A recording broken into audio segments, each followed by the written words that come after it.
நண்பர்கள் அனைவருக்கும் வணக்கம். இன்னைக்கு நம்ம அந்த வீடியோல 2000 ரூபாய் நோட்டு பற்றி மீண்டும் ஒரு முக்கிய தகவல் வெளியாகியுள்ளது. சோ அதை பத்தி தான் இப்ப நம்ம பார்க்க போறோம்.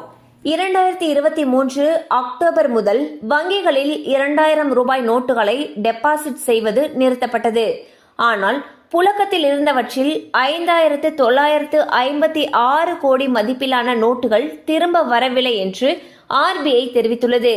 உங்களிடம் 2000 ரூபாய் நோட்டுகள் இருந்தால் ரிசர்வ் வங்கியின் பிராந்திய அலுவலகங்களில் கொடுத்து மாற்றிக்கொள்ளலாம். சென்னை RBI அலுவலகம் சென்றால் பணம் அக்கவுண்டில் டெபாசிட் செய்யப்படும். ஸோ வந்து பார்த்தீங்கன்னா 2000 ரூபாய் நோட்டை 2023 அக்டோபர்ல இருந்தே நிறுத்தப்பட்டிருக்கு. இந்நிலையில் நீங்க உங்ககிட்ட 2000 ரூபாய் நோட்டு எங்கேயாவது இருந்துச்சு அப்படின்னா அதை போயிட்டு RBI அலுவலகம் அல்லது தபால் நிலையத்துல போய் மாத்திக்கலாம்னு சொல்லியிருக்காங்க. ஸோ உங்ககிட்ட ஏதாவது 2000 ரூபாய் நோட்டுகள் இருந்துச்சுன்னா அதை கடைசி வாய்ப்பை பயன்படுத்தி உடனே அதை மாத்திக்கோங்க.